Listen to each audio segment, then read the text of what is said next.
Okay, so I'm a native of Henderson, Kentucky, and I've always been deeply passionate about community advocacy, especially for LGBTQ rights.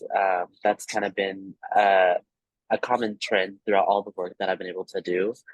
And I've been able to do that in various capacities, whether that was joining with nonprofits, or doing different fellowships, or even in school, joining different clubs and stuff like that. Pride just felt like a natural step and continuous in continuing the advocacy work, and creating a more inclusive and vibrant community in my hometown. I sent a message to like 16 different people who I know had experience in nonprofit work or had experience in LGBTQ advocacy or had or who just had experience in Henderson. And we formed a group chat. I was able to identify some board members from that group, and then we got our committees working, and it turned into a thriving nonprofit organization. We had kind of planned for this small, intimate event, and then it turned into something massive that everybody enjoyed and that had such a good result.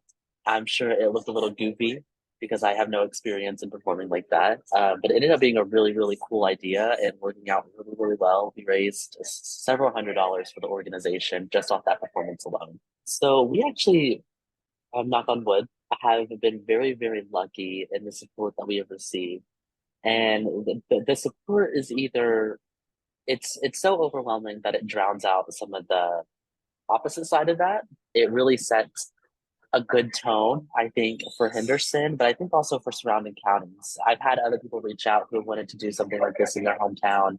We know that we live in a very politically turbulent time, and everything has become a culture war, and everything has become divisive. And I encourage people to approach this conversation with an open mind. Drag is a form of art, it's a form of culture. Drag is not harmful or political. And we know that from popular TV shows like Medea or Mrs. Doubtfire. Like it's been part of our culture and the media consumption that we do as a society for years. And so I invite them to think critically about that. Our goal as an organization is to educate, advocate, and uplift. And I think that the education component of that is the most important because we understand that this is new waters that we are charting in Henderson.